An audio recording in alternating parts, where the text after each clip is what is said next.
নমস্কার বন্ধুরা, আমি তাপসী পাল। তাপসীর রান্নাঘরে আপনাদের স্বাগত। তো আমি নতুন ইউটিউব চ্যানেল খুলেছি, তাপসীর রান্নাঘর। তো আমার চ্যানেলে আপনাদের স্বাগত। তো দেখতে থাকো আজকের রান্না, সুজির হালুয়া।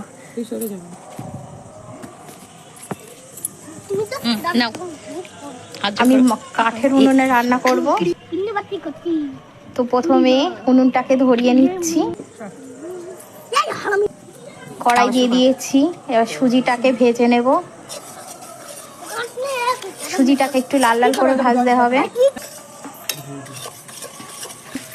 আমি এখানে ঘিটা পরে দিচ্ছি, সুজিটাকে নামিয়ে নিচ্ছি। তো আবার কড়াইটা দিয়ে দিচ্ছি। এবার আমুলের 2 প্যাকেট দুধ নিয়েছি আমি। দুধটাকে কেটে আমি কড়াইতে দিয়ে একটু জাল করে নিচ্ছি। 2 প্যাকেটই দিয়ে দিলাম।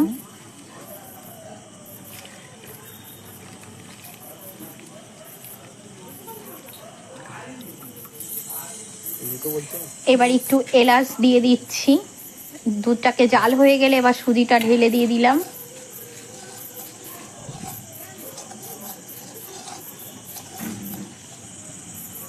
সুজিটা ফুটে গেলে একটু চিনি দিয়ে দিলাম স্বাদ অনুসারে। এবার কাজু দিয়ে দিচ্ছি, কিশমিশ,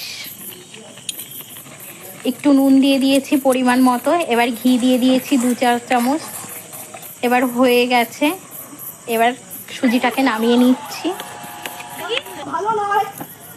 তো